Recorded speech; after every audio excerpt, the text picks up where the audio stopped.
Olá pessoal, hoje nós vamos dar continuidade aqui às nossas práticas e nós vamos fazer também duas em uma hoje, né?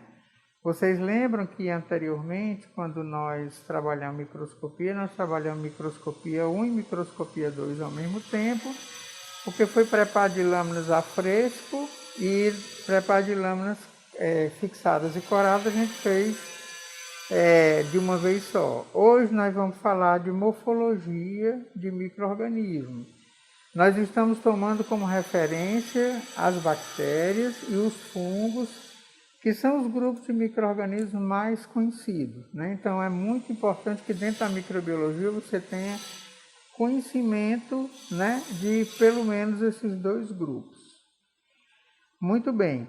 Quando a gente pensa na morfologia bacteriana, vocês têm que pensar o seguinte, que nós podemos avaliar do ponto de vista macroscópico e do ponto de vista microscópico. Do ponto de vista macroscópico, na verdade, nós vamos avaliar a colônia, né? O que é a colônia? É um crescimento, né, daquela bactéria, considerando que o modo de reprodução é a fissão binária, então essas células vão se multiplicando naquele mesmo local e você vai tendo um acúmulo de células e isso vai gerar uma colônia. Dependendo do tipo de micro-organismo, de bactéria, você na verdade vai ter colônias diferenciadas, né?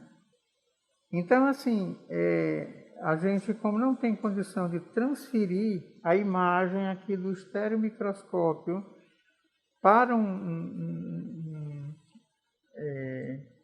monitor, nós vamos ter que fazer fotos e a gente vai encaixar isso no vídeo, tá bom? Então eu vou mostrar aqui no nosso livro de base quais são as diversidades de colônias que nós temos. Costa vai aproximar aqui para a gente ver. Só para dizer para vocês que, na verdade, quando a gente avalia o tipo de colônia, normalmente nós tomamos como referência o crescimento em placa, né? Crescimento em meio sólido e placa. Então, como vocês observaram aí, a gente pode fazer a avaliação do tamanho, da forma, né? Da elevação, dos tipos de borda. Quanto ao tamanho, a gente tem aí esse referencial. Quando for menor que 1 milímetro, a gente diz que é pontiforme. E quando for maior, a gente anota a dimensão. Normalmente é dessa forma. Isso é um ponto importante do ponto de vista da identificação. As formas, vocês estão vendo aí pontiforme, circular, quando ela é bem irregular, filamentosa, né, formando esses filamentos, a própria colônia, irregular, quando, né, as bordas tem umas maiores, outras menores, rizoide, quando as bordas dessa colônia ela parece com raiz, né, e fusiforme, quando tem um lado mais maior e outro mais afunilado, né? Por isso que diz que é fusiforme. Do ponto de vista da elevação, a gente pode ter plana, elevada, convexa, né? Pulviniforme e umbonada. Então, vamos dizer assim, a elevação mais diferente, né? Aquela que não é muito comum, é a pulviniforme, quando você tem aí, ela é convexa, mas que ela é bem mais elevada, e a umbonada como que ela tivesse 2 andares, né? Do ponto de vista das bordas, nós vamos ter aí a borda inteira, ou é ondulada, ou é lobada, ou é denteada irregular, né, formando esses dentes, mas normalmente é irregular, filamentoso, não é, e encrespado. Então, normalmente, quando a gente faz a inoculação, a gente busca separar as colônias para que a gente possa fazer esta avaliação macroscópica, né? Que seria da própria colônia. Tá bom? O bicho está me atrapalhando aqui. Pronto. Bom, outro ponto muito importante que a gente tem que levar em consideração seria a forma como essas bactérias crescem nos diversos meios de cultura. Quando nós trabalhamos com meios sólidos, né, a gente pode ter placa, aqui é o caso, né, de uma placa. Eu vou aqui afastar o livro direitinho para a gente disponibilizar aqui placa. E vocês têm aqui um crescimento em placa que, se a gente der um zoom, a gente vai ver que tem colônias isoladas. Que quando a gente leva ao estereomicroscópio, dá para a gente ver, dá para a gente avaliar bem essa colônia.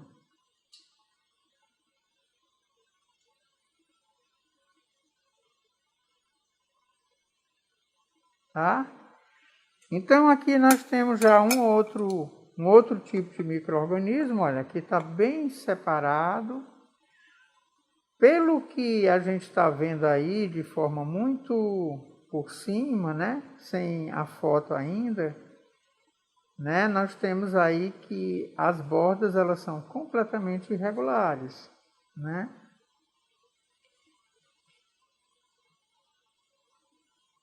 Provavelmente seria filamentosa, né?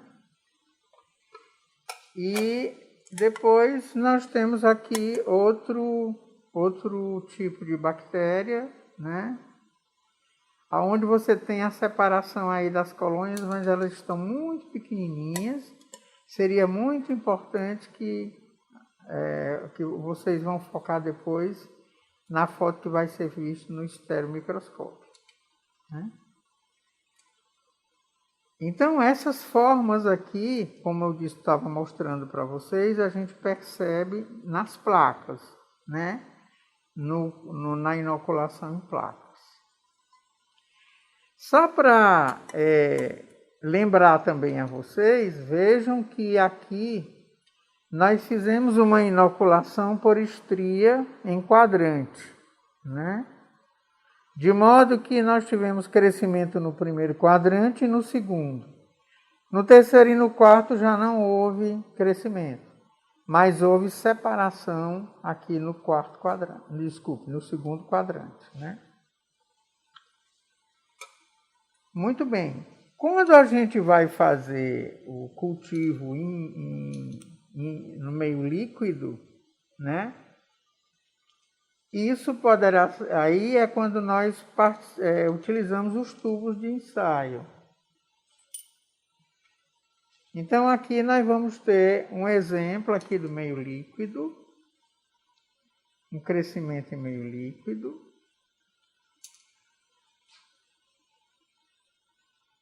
Não sei se dá para vocês perceberem que a maior parte do crescimento está no fundo, está sedimentado.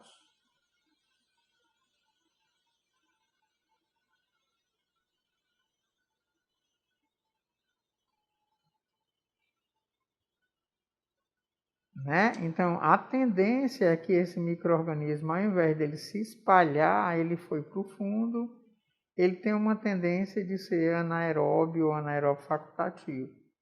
Eu vou mostrar, então o crescimento, a prova positiva do crescimento é que o meio fica turvo.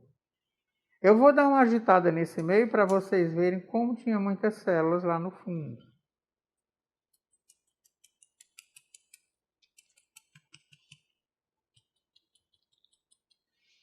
Olha só, como ficou muito mais turvo do que antes, porque o material estava sedimentado.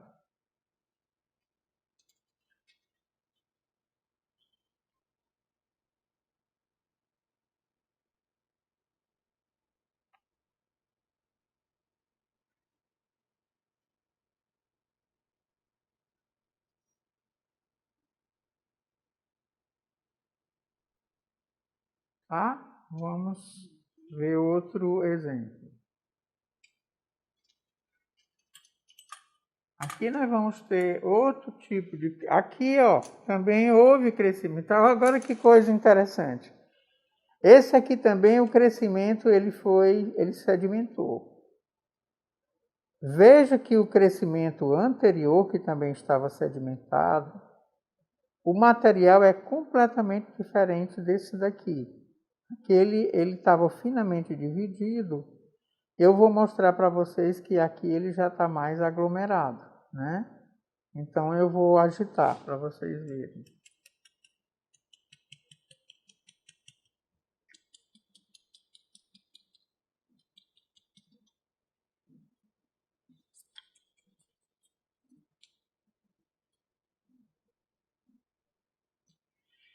Percebam aí, né, que nós temos um tipo de bactéria que, via de regra, quando ela tem esse comportamento, ela é filamentosa, ela fica agregada. Eu vou agitar mais uma vez para poder o material subir e vocês perceberem.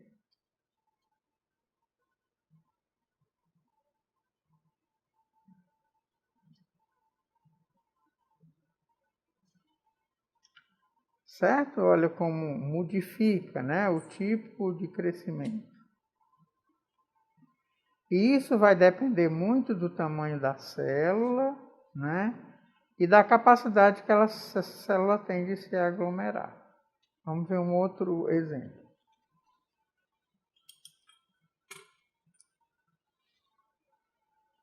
Esse aqui, infelizmente, não cresceu, né? O crescimento aqui, mas ainda teve crescimento, né?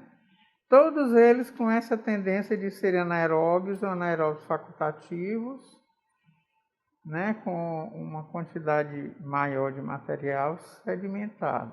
Deixa eu ver se eu consigo puxar todo o fundo.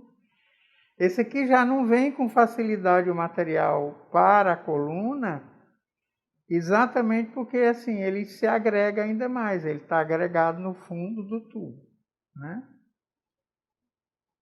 Mas vejam que isso se diferencia, tá?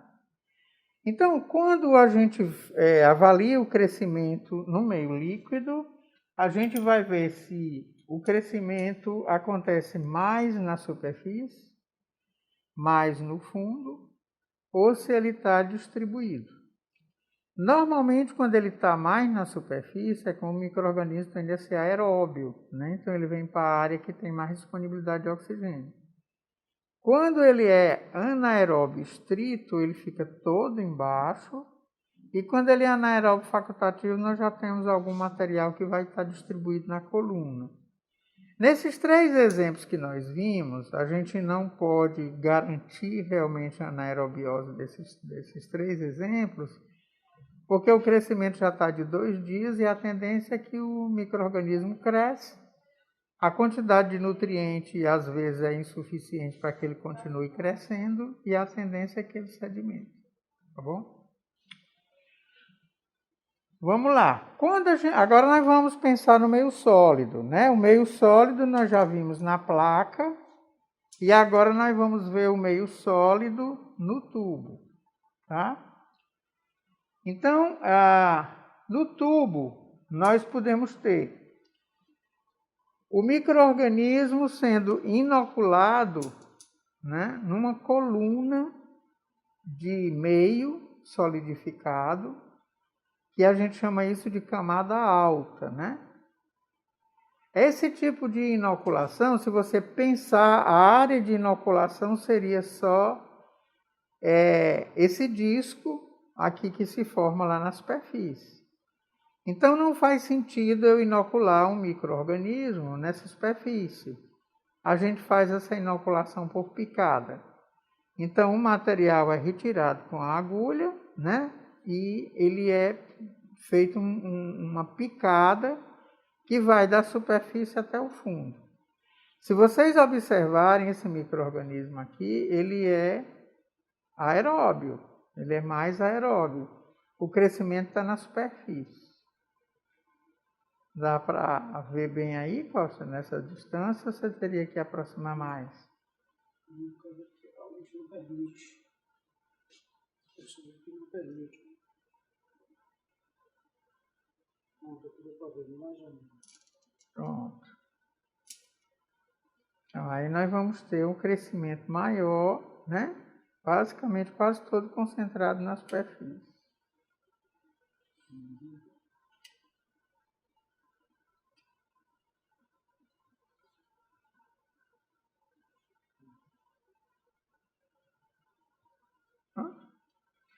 Vamos ver o seguinte, né?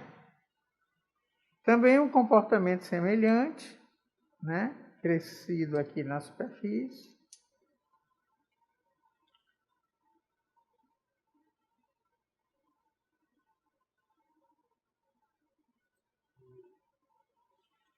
E o terceiro caso, o crescimento foi muito pouco, não dá para a gente perceber, não é?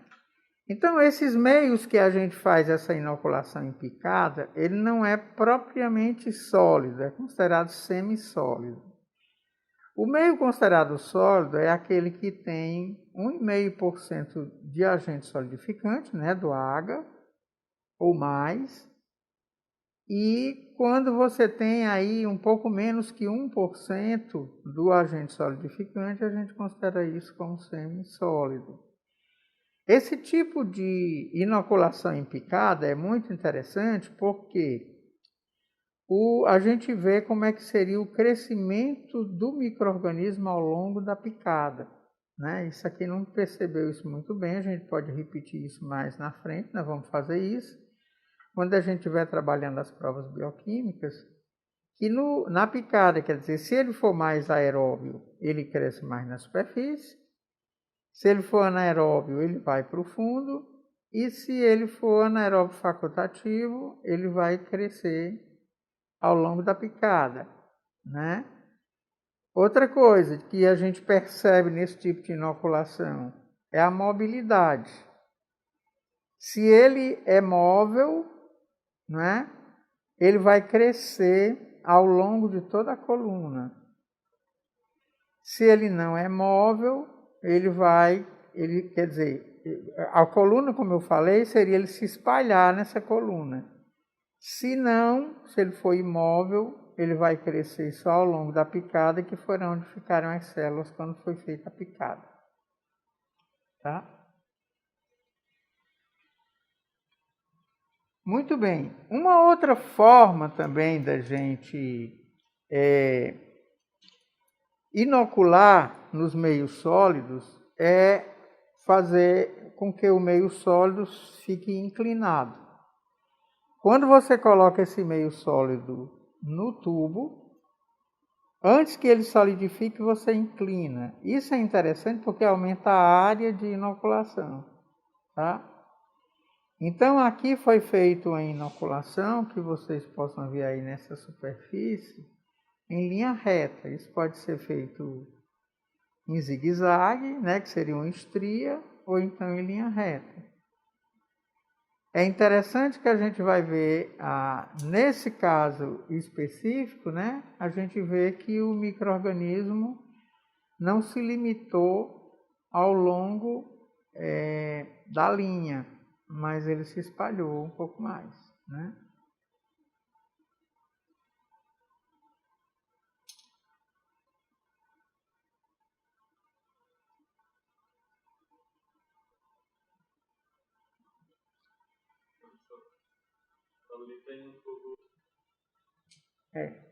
Está aqui um exemplo, né, que foi feita uma estria sobre a parte inclinada do tubo. Ele foi estriado, né? Normalmente em linha reta é para a gente conhecer esse comportamento, e quando a gente faz em zigue-zague é para que a gente possa proporcionar um crescimento mais amplo, que é quando a gente mantém, né, uma forma de fazer a manutenção da cultura.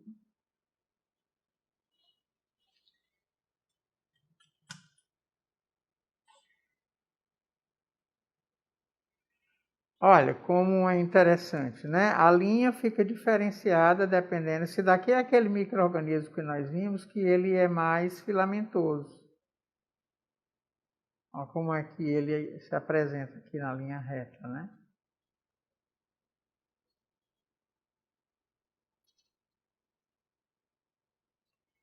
E aquele último que tinha crescido muito pouco, né? Esse daqui ele já fica mais restrito à linha, muito mais restrito à linha reta.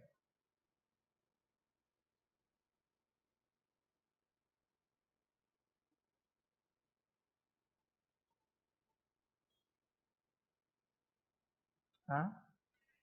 Bom, isso aqui é para a gente exemplificar, né, alguns tipos de inoculação que se faz com bactéria para se fazer essa avaliação macroscópica. Tá?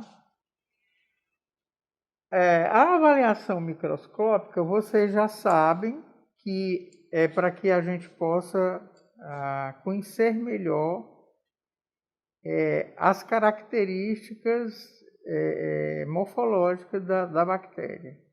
Seria a forma, né? Vocês lembram que essas formas são bem variadas, nós vamos ter aquela forma esférica, que são os cocos, né? Nós vamos ter os bacilos, que são aqueles bastões. Nós vamos ter uma forma intermediária entre o coco e o bacilo, que chama coco-bacilo. Nós vamos ter os vibriões, né? Os víbrios.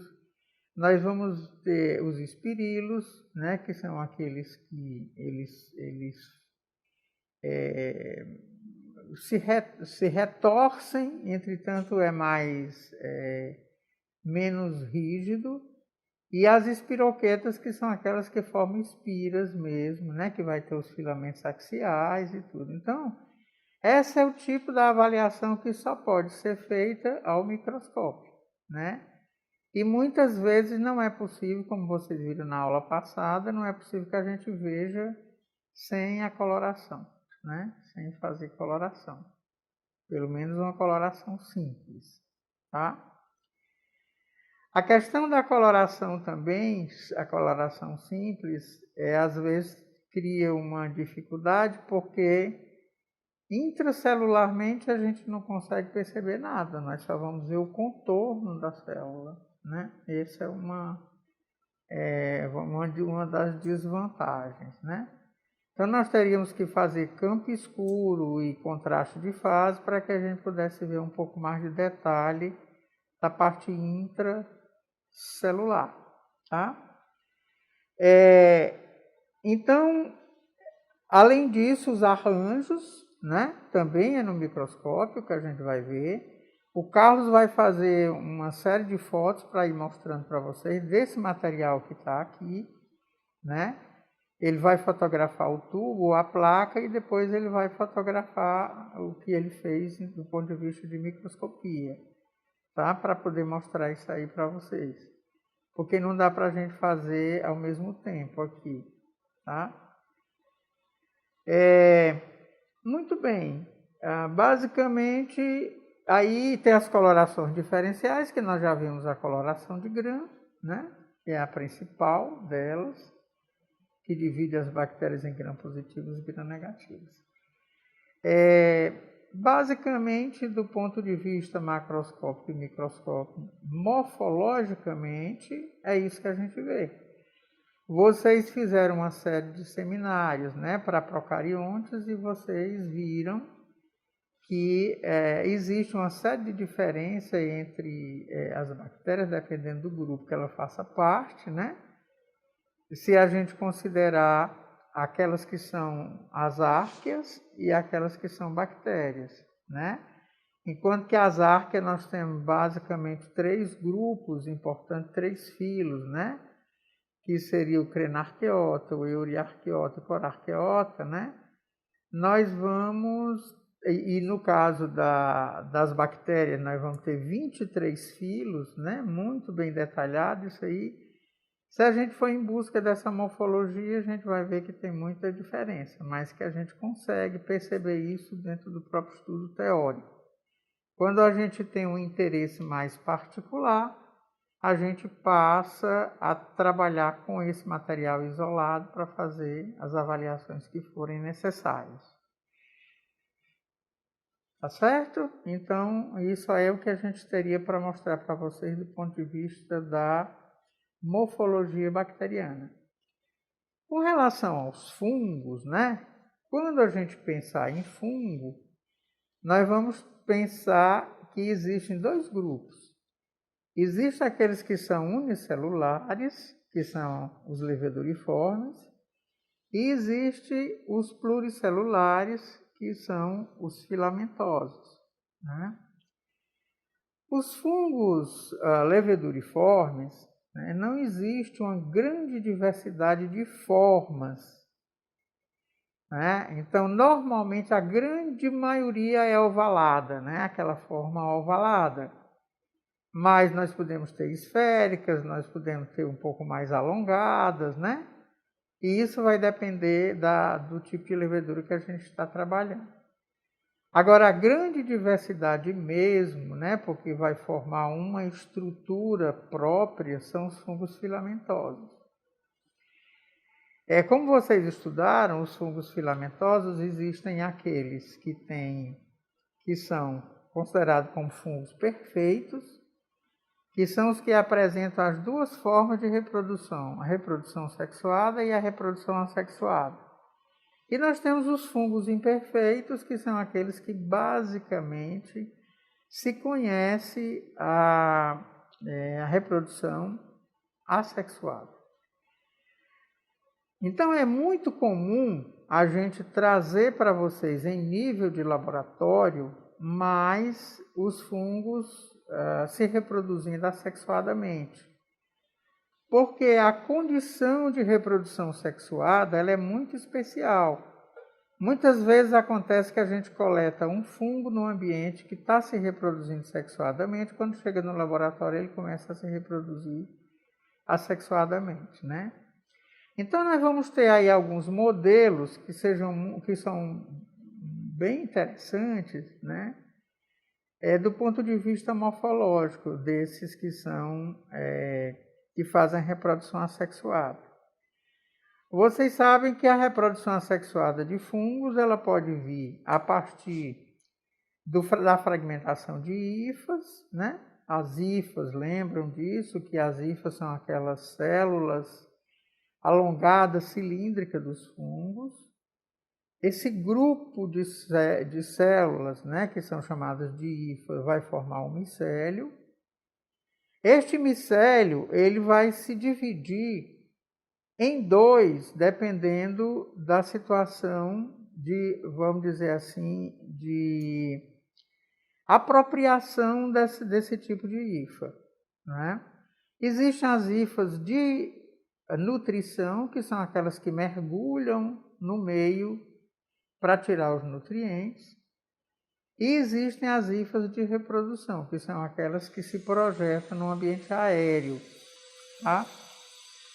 Então, assim, os modelos mais conhecidos que a gente trabalha normalmente dentro da microbiologia são os que formam exósporos, esporos externos, e os que formam endósporos, né? Quando eu falo endósporo, não significa dizer dentro da própria célula, como é o caso das bactérias esporuladas, né? Mas nós estamos nos referindo à maneira como se arranjam esses esporos. Então, os esporos externos, né, que são chamados de conídeos, eles têm dois formatos, duas possibilidades bem comuns, que seria o gênero Aspergillus, onde vocês vão ter uma hifa podal, uma hifa que se diferencia, né? Ela incha na superfície, formando uma vesícula. Sobre esta vesícula, nós vamos ter as fiálides, e sobre as fiálides, nós vamos ter a cadeia de esporos. Então, a vesícula normalmente é esférica, então um pouco mais alongada. A estrutura do esporóforo, a gente chama isso de esporóforo. É bom porque a gente vai poder explicar um pouquinho melhor. Então, esse esporóforo é a estrutura que vai gerar os esporos. No caso do aspergilo, nós temos as vesículas, as fiálides, como eu estava dizendo, que muda dependendo do gênero do fungo, da espécie, e os esporos. Os esporos, eles podem ser bem irregulares, né, hialinos, e outros podem ter essas suas estruturas modificadas, meio estreladas, meio rugosas, né? Isto aí todos são pontos de diferenciação. O outro modelo é o penicillium. O penicillium, essa hifa podal, ao invés de ela inchar para formar uma vesícula, ela se ramifica. E nessas ramificações é que vão crescer, né, as cadeias de esporo. Tá? Então essa é a característica dos penicilliums, exatamente com essas modificações também. Os tipos de fiálides que vão se ramificando são diferenciadas e os tipos de esporo também vão se diferenciando. Tá certo? Agora, eu estou falando do ponto de vista microscópio, eu fiz um pouco diferente do que eu fiz com as bactérias, né? Mas eu vou mostrar para vocês aqui um crescimento em placa, por exemplo, de uma levedura, né? Como esta levedura, ela é... Você quer que eu aproxime?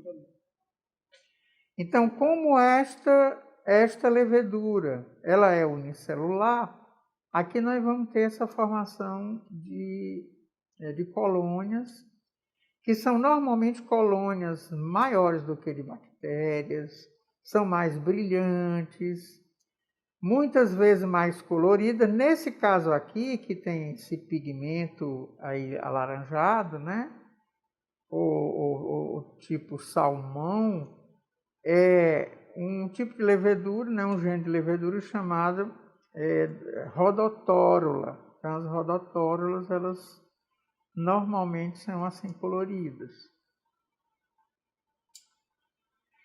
Então, a gente pode, da mesma forma que nas bactérias, ver esse detalhamento da maneira como se forma, né, da estrutura, da morfologia dessas colônias.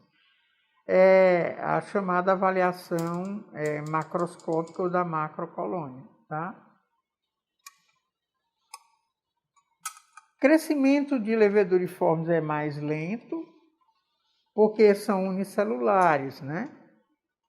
Mas, quando a gente pensa no fungo filamentoso, que ele é pluricelular, esse crescimento é muito mais rápido. Então, vejam como é que fica o crescimento de um aspergillus, por exemplo, aspergillus niger, né?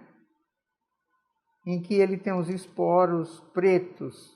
Então, muito rapidamente, ele se espalha, porque esse esporo, quando ele cai no meio com nutrientes, ele germina e começa a formar toda a estrutura de hifa, forma o micélio, depois o micélio se diferencia e começa a esporular, né? E aqui um outro tipo de aspergillus, agora que o esporo é mais claro, é amarelado ao invés de ser preto, né? Aí ele já se espalha de uma forma diferente, né? Mas a estrutura é mais ou menos a mesma, se a gente for olhar na microscopia, como o Carlos vai mostrar para vocês, né? Nas fotos que ele vai fazer. Tá certo?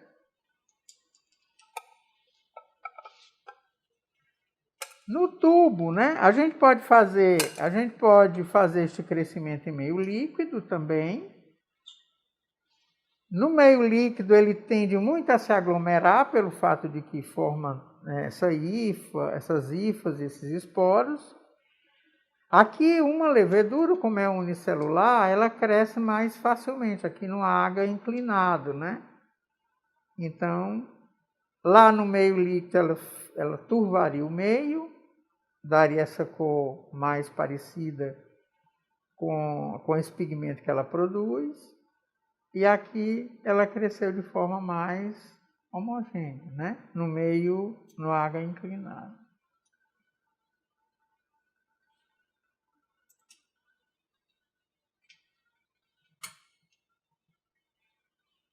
Basicamente, né, é o que a gente tem agora para mostrar. Então, só para a gente finalizar aqui o nosso vídeo, né, é que do ponto de vista da morfologia de bactérias e de fungos, né, nós temos essas diferenças.